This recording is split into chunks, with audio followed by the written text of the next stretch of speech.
Hello mates, and welcome to another cool BIM video. In this video I will be explaining to you some of the applications of BIM in training and decision making. Specifically, we will be looking at the linking of BIM with augmented and virtual reality.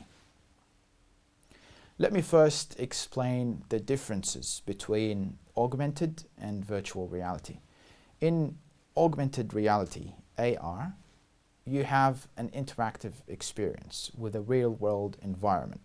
So you can think of it as sort of like the Pokemon Go game that got famous a couple of years ago.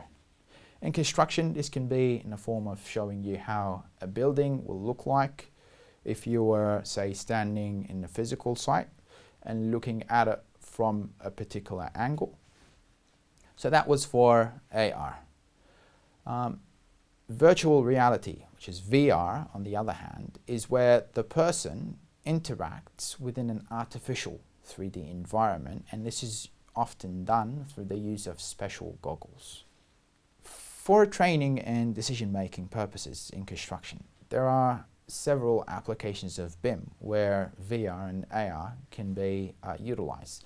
As you guys can see in the top left image, you can have BIM used for generating a VR environment where the worker is being trained on the navigation of machinery on site. And that can be important because, say for instance, you want to train your worker for safety purposes, so that could be an important use of BIM linked with VR. Next, in the top right image, this is an application of AR where a building is being observed in the real world. So decision makers can then maybe change the cladding system, let's say, and view how the building looks like after the change. You could also change the orientation of the building, and then you can observe that in the physical real space. Now on the bottom left-hand corner, the image that you see displays the use of BIM for planning the pouring of concrete on site. This can help decision makers plan the access to site and the design that's involved for safety purposes during the pouring process.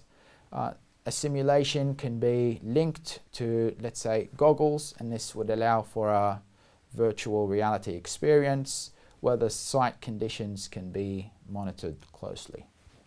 Finally, in the bottom right-hand side image, you have virtual reality that's being used to train a worker on how to use a specific machinery on site.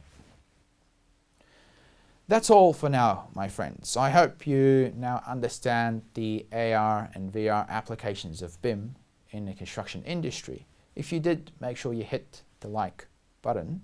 Do check out my other BIM videos. Peace.